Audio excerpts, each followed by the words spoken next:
So all of a sudden, it starts to make sense, and I was getting a better picture of what might have happened.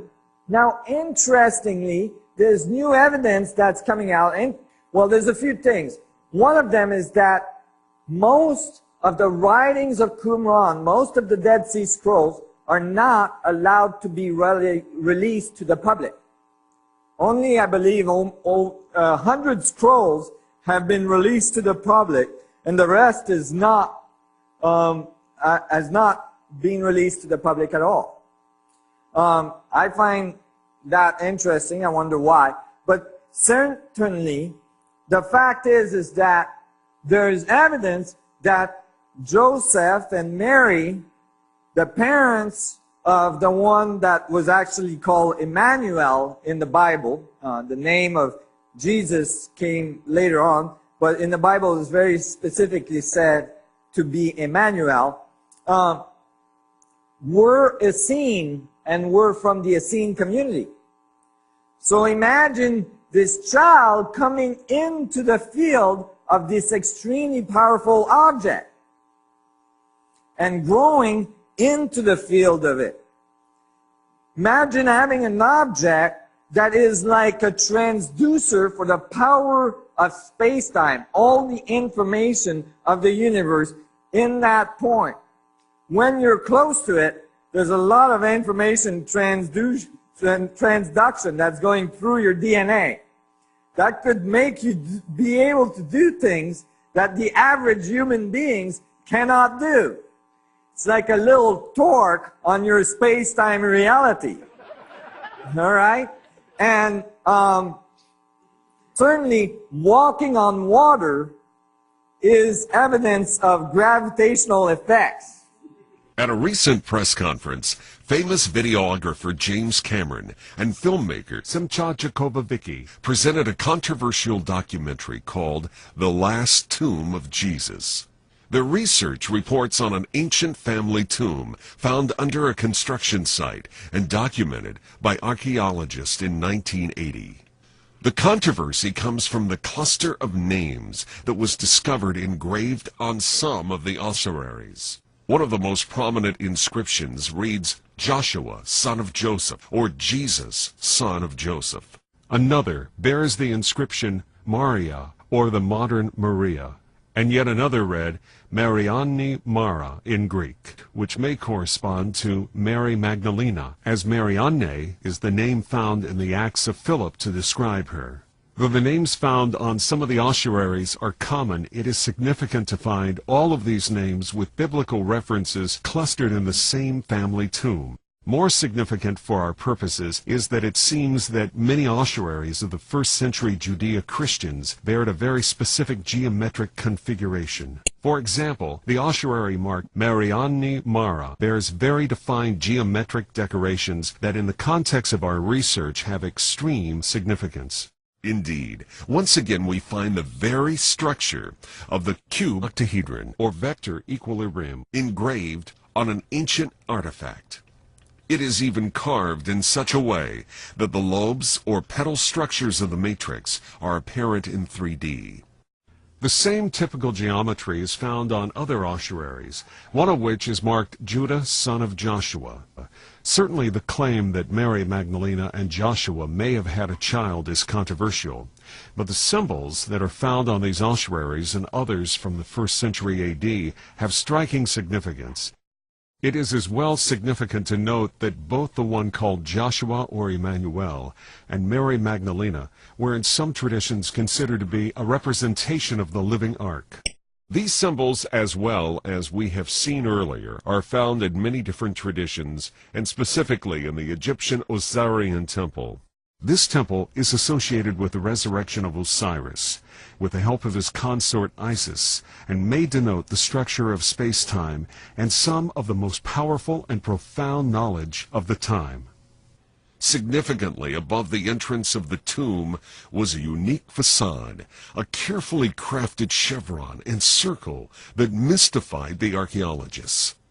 In the words of Dr. Shimon Gibson, one of the archaeologists present at the opening of the tomb, there's no doubt about it that those symbols meant something. It's unlikely that the family or the person that came and carved out the tomb just carved these things at random. They had to symbolize something. What they symbolized, I don't know, but it's quite rare to find that kind of ornamentation on a simple tomb. Interestingly, thousands of years prior, at the beginning of the Pyramid Age, a mysterious conical stone, deemed to have cosmic origins, is found in ancient Egyptian traditions. The Bin stone was housed in the Temple of the Phoenix and was associated with regeneration, rebirth, and celestial cycles, and was thought to be the divine seed. The Bin stone disappeared long before Herodotus, an earlier Greek historian, visited Egypt, but not before it had relegated its name to the apex stone placed on top of pyramids or obelisks. One such example was found from the Pyramid of Amenemhet III and is housed at the Cairo Museum. It bears the inscription, "King Amenemhet III sees the beauty of the sun. He sees the Lord of the horizon sailing in his boat over the sky." Would this be the Lord of the event horizon flying in his ship in the sky? Interestingly, this most sacred object is almost a perfect match to the so-called chevron found at the entrance of what may be one of the most significant archaeological discoveries of our time. The chevron and circle is typical of the symbology of the ancient Egyptian all-seeing eye. Again, we see that this most important symbol in the Egyptian tradition was used to describe a fractional series from half to the magic fractional structure 1/64. The symbol is as well found as representation of ultimate power on the top altar of Mayan temples, and is depicted on walls in various ancient locations of the Americas. I continued to study some more, and I realized that tetragrammaton in Kabbalistic tradition is typically denoted or described as this triangle structure with in this case, the letters of God in it. And if you actually look at the way the letters of God are laid out in it, it's like an isotropic vector metric. Okay? So 1, 2, 3, and 4. There's 4 layers to the isotropic vector metric. If you took the first layer here, you'd have 1, 2, 3, 4 on the bottom, 3 in the middle, 2 here, and then 1 on top. Just like the way these letters are laid. And the Kabbalistic tradition are very clear that you shouldn't take the letters at face value, that actually each letter has a mathematical number attached to it, and that it's the numbers that have a meaning as well. So if you look at the numbers of the tetragrammaton, then it's 10, 5, 10, 6, 5, 10, and 5, 6, 5, 10. And they all add up to 72. And sure enough, in the Bible and various texts, you find that the number of God is 72. Or the number of faces of God, or the great name of God is 72. So it all works. It's really nice. The thing is that this is only a male God.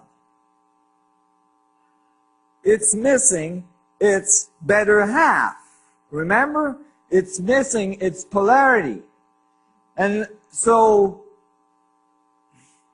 imagine that you wanted to leave a code on a planet that's not so evolved, but you wanted to leave the code so that it would give them great power at an important time in history. But you wanted to make sure that it could not be decoded until they were ready for it. How would you do it? When maybe one way you would do it would be to give the code in a polarity way so that you would have to have a civilization come to the realization of the equalities of polarity before they could decode the code. So, and that would most likely be a society that's ready for that type of power. So, when you take the male tetragrammaton and you add the female one, or the positive and the negative one, then you have to add a second isotropic vector metric. So the result is that you would have to double this number. 72 twice is 144.